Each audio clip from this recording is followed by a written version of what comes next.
Hello everyone. In this video, I am going to revisit my talk given at Kauffman Foundation and later on at other places in United States of America. So when I went there in 2011, I was being selected as a Kauffman Global Scholar. There are only 13 people selected from all over the world, and I was one of them. And it was a 6 months of fellowship or scholarship program at Kauffman Foundation. And this was, you can consider as a crash course on entrepreneurship or MBA in entrepreneurship specialization, because we had uh, classes at Harvard University, then classes at MIT Business School, and then classes at Stanford University, and also classes at Kauffman Foundation.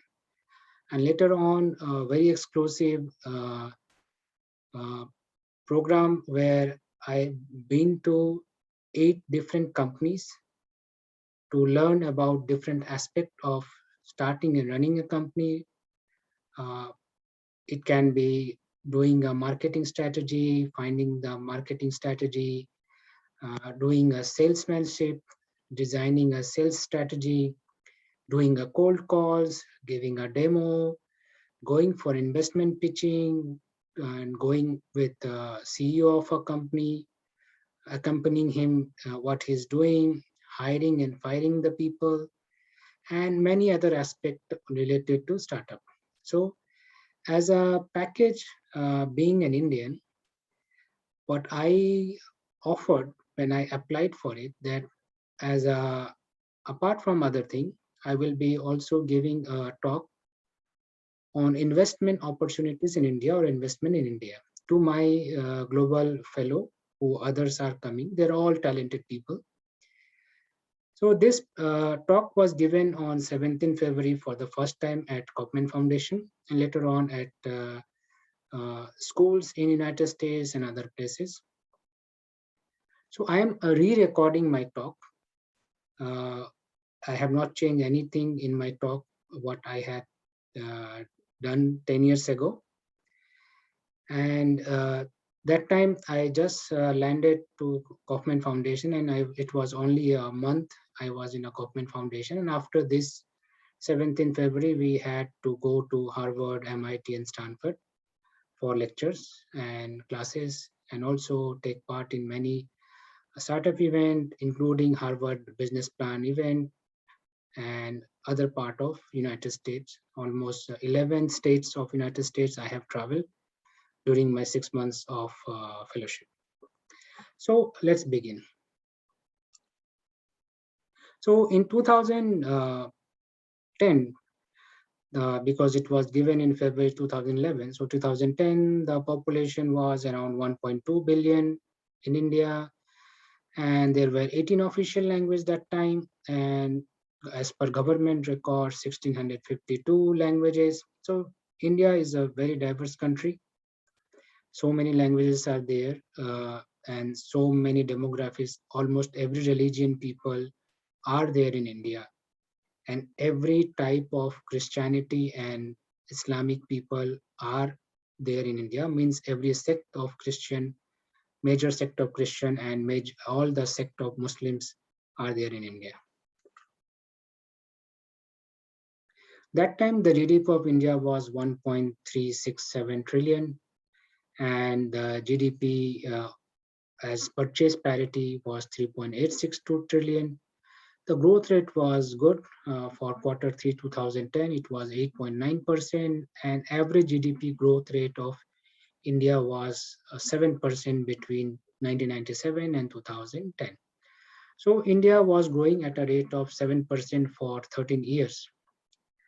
And export was 210 billion, and import, as usual, we were importing more, 327 billion that time. Foreign direct investment total was 191 billion was invested. Top investment countries in India, as per FDI, was Mauritius and Singapore. So, and then US, then UK. So majority was Mauritius. Later on, this Mauritius route has been closed because there were many shell company was being used to reroute the money to India. So it was black money to white money conversion, which has been closed. Cyprus route has been closed as well, and Singapore route has also been controlled. So as per the foreign direct investment inflow in the sectorial, so it is primarily led by the service sector, where 22% or 23% investment $1 billion was been getting invested. So around 22% investment was there. In computer hardware and software, around 9%, telecom 8%, housing real estate 8%, and so on.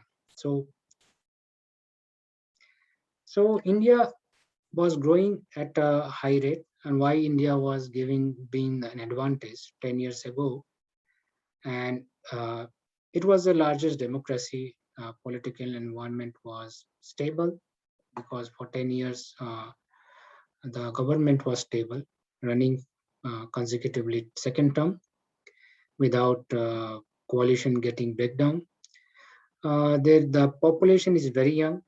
It is less than 30 years is a median age of India, and it's the second most attractive FDI location in the world after China, and it has a large pool of skilled manpower. The macroeconomic metrics was good, and cost competitiveness was there. So to invest in India, there are entry paths for investment. There are automatic route where foreign direct investment in sector and activities permitted under automatic route can be invested. Without that, doesn't require a government approval. But there are some sector which is in control condition. To invest in those sector, the government approval is needed. And also in certain sector to go, there are certain limit was there for automatic route, and if you want to invest more than that, then government approval was needed for that route. Uh, the non-resident Indian can invest as well in India in that time. So that time this link were there. This website, some of the website is not the link is not active at the moment. But to know about more about investment in India, how to incorporate a company and how to incorporate as an Indian company. So many circulars, foreign direct investment circulars were there. What are the sectors prohibited under foreign direct investment? So retail trading was prohibited. That means multi-brand trading was completely prohibited. There was almost no investment allowed in multi-brand trading. Single brand trading was allowed up to a certain limit. Then lottery business is not allowed. Even now, lottery business is not allowed. Gambling, betting, business of chit fund, nidhi company, trading in transferable development rights, real estate business, or construction of farmhouses, manufacturing of cigars or narcotic related business, or the foreign direct investment is not allowed. Atomic energy was not allowed. Then there are certain sectors where investment is allowed. So there are 24 categories was been defined by the Indian government in 2010. I will quickly go through it. So like in automobile, at that time it was growing at a rate of 24% and one of the largest industry in India. And it was been growing for last 20 years since India became open. So liberalization economy started by Dr. Manmohan Singh when he was a finance minister, and Narasimha Rao was a prime minister. India was a second largest manufacturer of two-wheelers in 2010, fifth largest manufacturer of commercial vehicle, and it is a fourth largest market as per passenger cars in India. In this route, 100% investment was allowed automatically. Biotechnology was fastest growing, and 100% foreign direct investment was allowed in this also. And because of the lots of investment in biotechnology, when this COVID came, we are able to make our own vaccine very easily. And in fact, at the moment, we uh, supply almost 60 to 70% of the vaccine to the world. So investment in biotechnology was there in various sectors like biofuel, healthcare, sericulture, aromatic plant, all these places.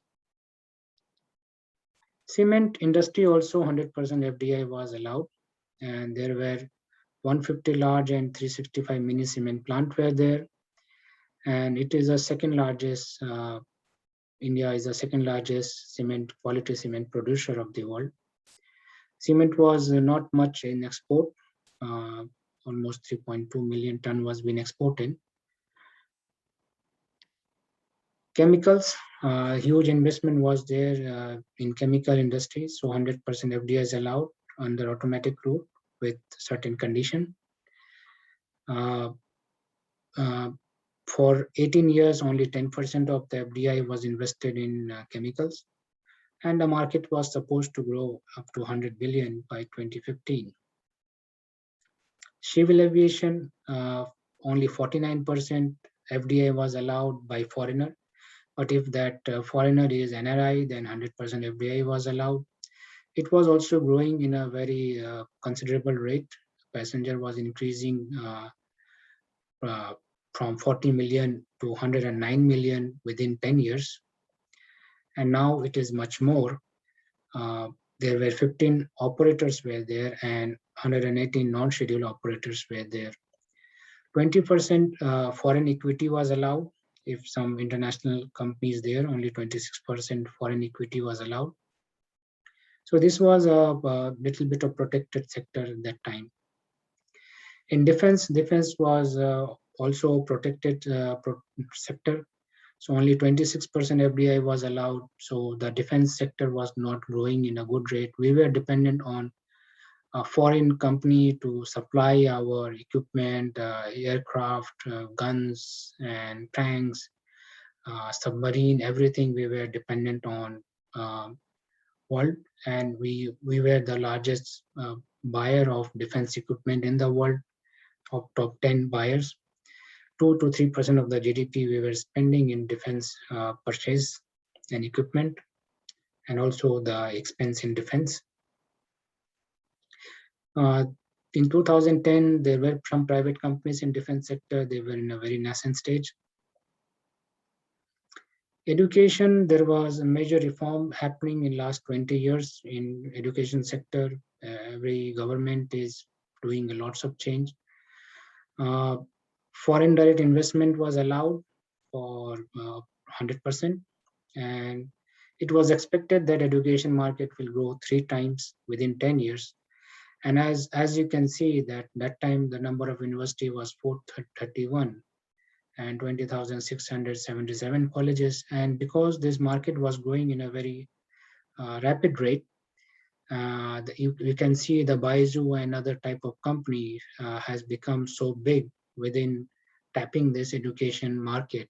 And the investment, foreign direct investment in education sector helped giving us lots of unicorn and many jobs, and being India making more competitive in the world. We are practically at the university level. We study in English, we write in English, the lectures are in English. More or less, most of the graduate can fluently speak in English and write in English. And so the gross enrollment ratio was not very good. It was 11%, and government want to increase more. That means more and more students should be getting enrolled. The spending was 3.6% of the GDP. We want to increase it more, and private sector is basically ruling the education sector. So 84% of the management institute were private, 64% engineering institute are private, 76% medical colleges are private. So basically all the skilled manpower, the majority players are actually private sector. So there is a huge growth opportunity is there. Even now, more opportunities there in education sector. So investment potentials are there in many places. The number of PhD was being produced only 800 in engineering, and in science up to 5,000. Uh, the the scenario of high-end research was not so good. So really highly skilled manpower was missing for research and development. Government realized that, and they all tried to improve this particular thing. In entertainment and media, like only 26% allowed if you are printing the newspaper or magazine related to news. And FM FDI is permitted in advertising and other places. But 100% FDI was not allowed for certain entertainment, but other entertainment sectors, subsector, 100% FDI was allowed. Print media, 26% was only allowed. Food processing, the 100% FDI is permitted. It's supposed to be growing in a rapid rate, and the market is going to be too big, like 67 billion to 280 billion only in 4 years, 5 years. So it is really a big market.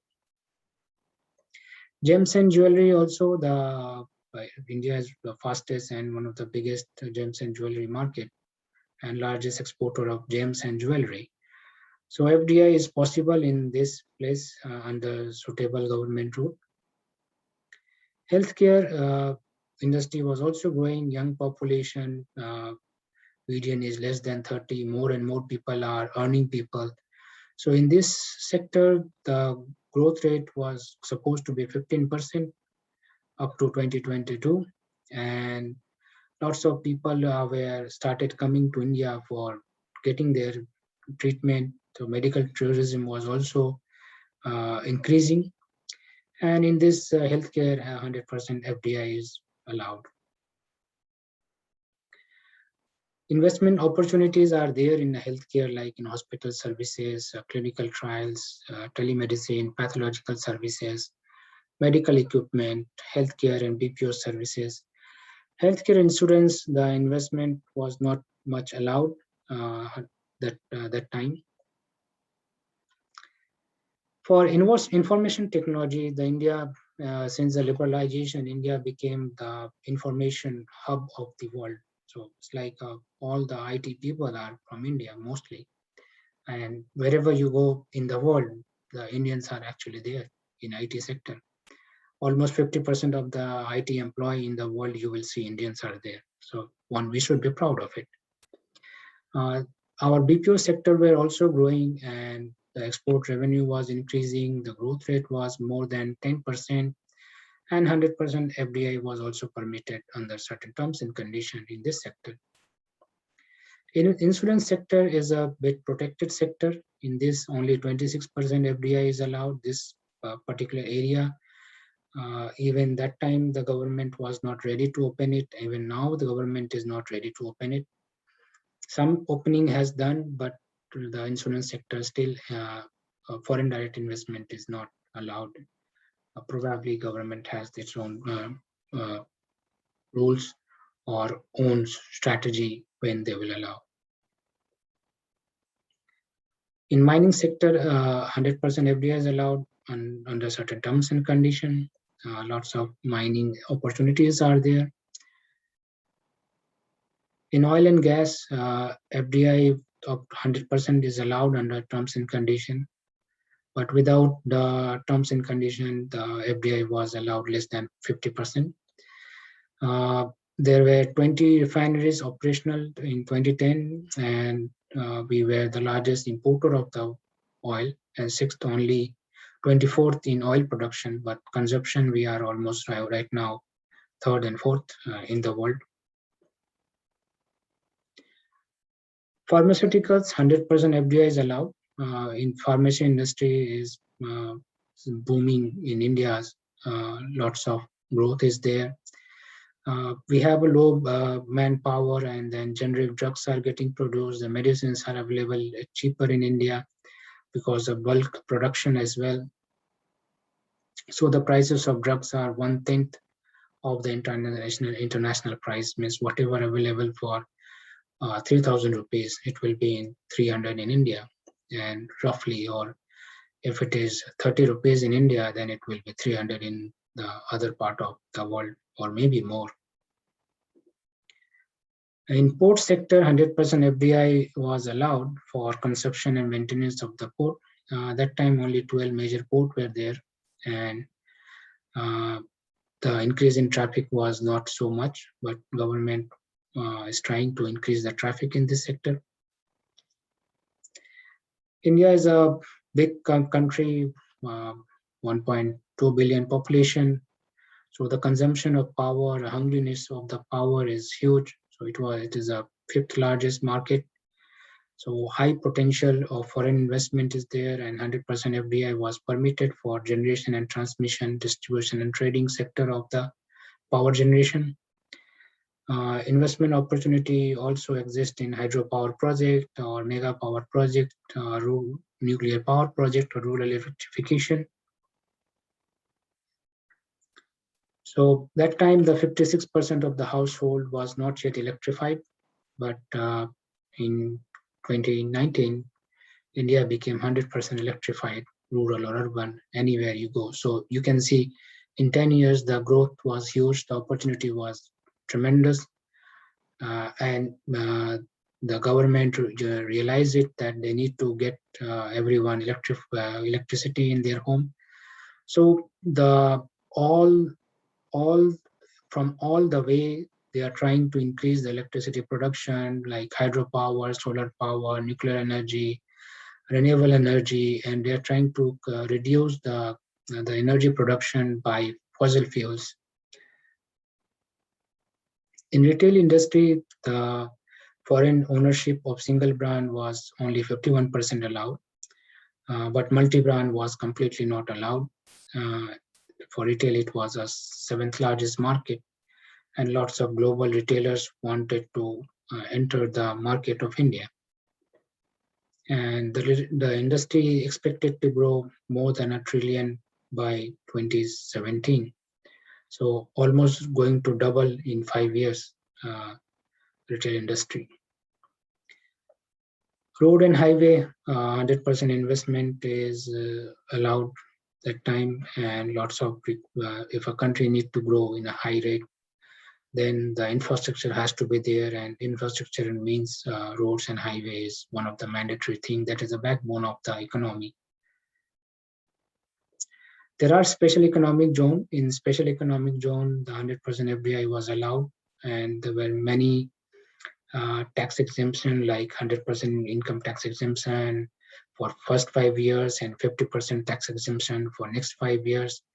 Lots of company has taken the advantage of this income tax exemption rule for special economic zone, and a lot of FDI investment came to India, and it helped India grow. Telecommunication FDI ceiling was increased from 49% to 74% in 2009. The government realized that they need more investment in this area so they can open it, and it really grew in a very rapid rate. As you know that India has the lowest mobile data rate in the world, and that all because the government made a good policy in telecommunication sector, and overall it was the fastest growing telecom market in the world, and even now it is the fastest growing telecom market in the world. The number of broadband subscribers was only 6.2 million in 2019, but now the number of broadband subscribers has crossed over 200 million. Textile, lots of employment is there in textile world. 100% FDI was there, and as it is our largest employment provider after the farming. So it is very much backbone of the country's economy or people's livelihood. It is also the second largest textile economy in the world. tourism had a big scope of improvement. So it was growing at 8.3. It can grow much more. Huge opportunities are there in the tourism sector. There were only 5.1 million tourists was arriving by 2009. So 100% FDI is allowed automatically for hotel and tourism sector. Still, lots of investment is needed in the tourism sector for India to grow. So I hope I was able to cover the various aspects of different sector of India and what was India during 2010 and what was economic condition and where are the opportunities are there. And this, thank you for listening to my talk. And though I have recorded after 10 years of my talk, but in the next video, I am going to record another celebration of my 10 years talk given at Kauffman Foundation and with detail like how much things have changed in India in 10 years, how much prediction was made, and where are we by now. So thank you everyone for listening and hope you get some information about the economy and investment opportunity in India. Bye-bye. Thank you.